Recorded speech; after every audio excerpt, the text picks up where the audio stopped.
Yes, it's that time once again. Let's check in on modern art. Whereas we've observed literal trash being presented as modern art numerous times before, now they've taken it one step further by using trash to obscure and denigrate actual works of art. This is Carnarvon Castle, 1815-19, by Anthony Van Dyck Copley Fielding. A bad quality internet image doesn't do it justice, but wow, I mean, look at the light. I'd like to take a closer look at that. I'd like to soak in its full majesty.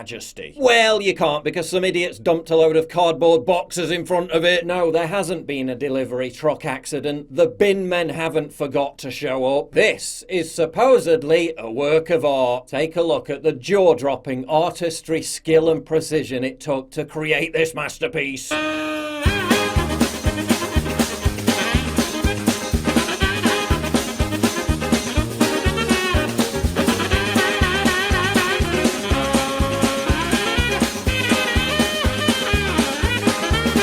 Which basically amounted to dumping the boxes willy-nilly all over the floor out of trash bags. Basically all the cardboard sections are die cut by a factory, and then subsequently I have to fold up all those kind of shapes together and glue them together with hot glue. Right, so essentially he glued some factory-made cardboard boxes together. Wow, Michelangelo, eat your heart out. This isn't art, this is the desecration of art. This is vandalizing beauty. Art critic Alexander Adams wrote of his horror at discovering what the Museum of Wales had done. The boxes touch the frame and the glazing of the painting. The pile of boxes is an intervention by someone designated an artist invited to interfere with a handsome painting. The activist staff of museums today will not allow you to enjoy art of the past. They will employ artivists to degrade art, to embarrass its pretensions towards profundity, sublimity and aesthetic rapture, which are undercut by interventions that prevent us from engaging with art to which we respond warmly. New art that we do not respect is used as a tool to separate us from old art we do respect. The cardboard boxes are supposed to represent a protest against the local council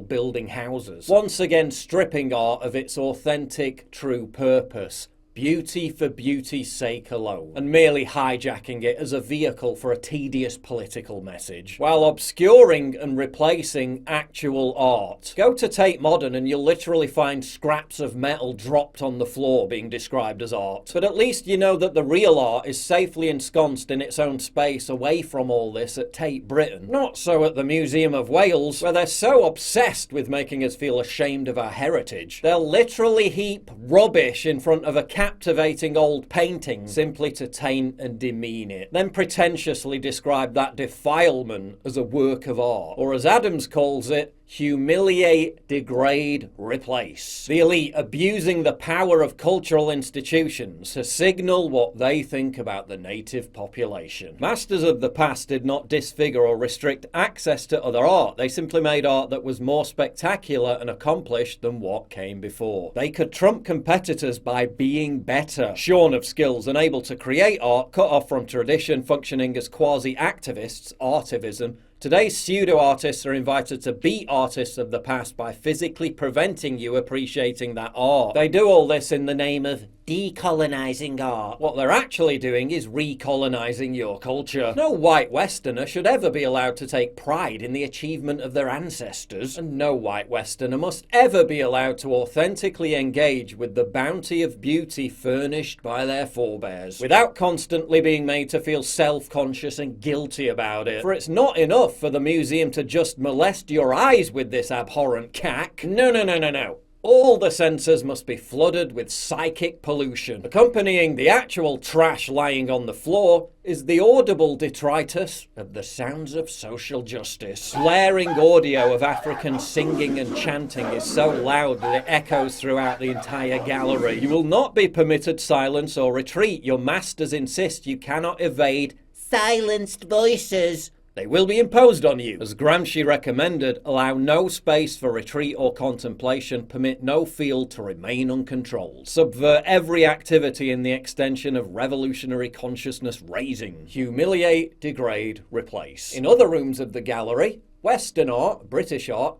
has simply been removed and replaced with bronze heads of black men. Photographs of random black women, along with slips of paper propagandizing you with anti-racism regime talking points, along with walls of text lecturing you about the trauma of slavery. Yes, this in the National Museum of Wales. You're not here to contemplate art, you are here to be confronted with instruction disguised as starting a conversation. You are here to endure your allotted struggle session. You are here to forcibly consume the message.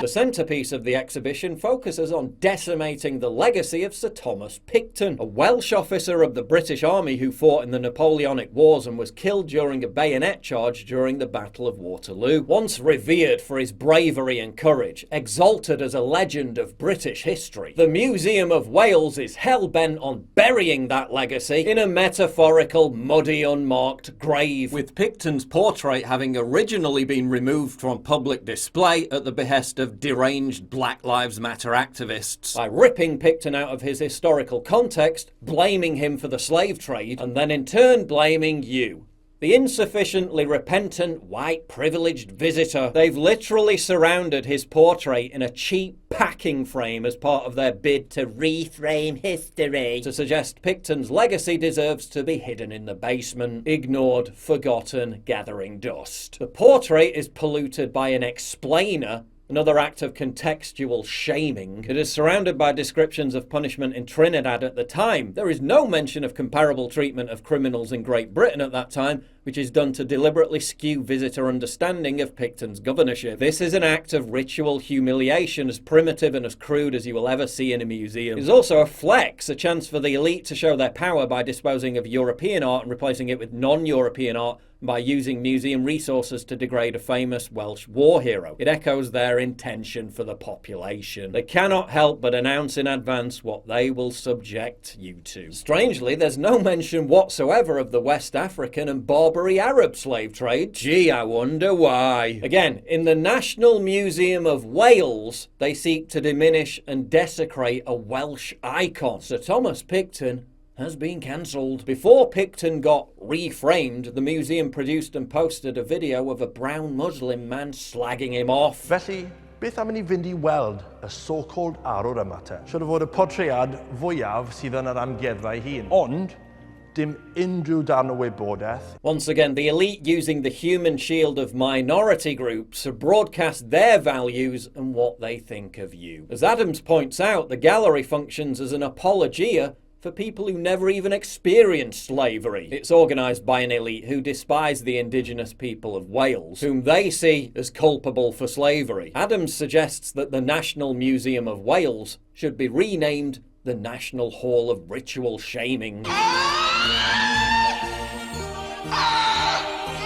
Humiliate, degrade, replace. The exhibition was created in alliance with the Sub-Sahara Advisory Panel, and the decision to cancel Picton was made by them too. Gyda phobl ifanc o'r SSAP I helpu penderfynu. Because obviously the National Museum of Wales should reflect the interests of Sub-Saharan Africans. I'm sure in Sub-Saharan Africa, their museums are full of exhibitions about the first Welsh War of Independence and the work of Dylan Thomas. We know why they do all this. Once moral standards are obliterated, the malaise of moral relativism takes hold, and the new moral compass becomes anything they say it is. Drag queen storytime, a progressive, enriching learning experience for children, for example. Similarly, once beauty standards are obliterated, anything can be called art. Actual skill and artistry is no longer fundamental to the work of art. Its political message becomes the be-all and end-all. The art is merely a hastily constructed Trojan horse for the agenda, for the message. And that's why everything they produce is vile and ugly, because their agenda is vile and ugly, because they are vile and ugly. Ye shall know them by their fruit, and their fruit is as rotten as their black hearts. As Roger Scruton said, once we start to celebrate ugliness, then we become ugly too. The art, in their eyes, is the desecration of our heritage, the politically correct revision of our history, the ritual abasement of the native population. Humiliate, degrade, replace.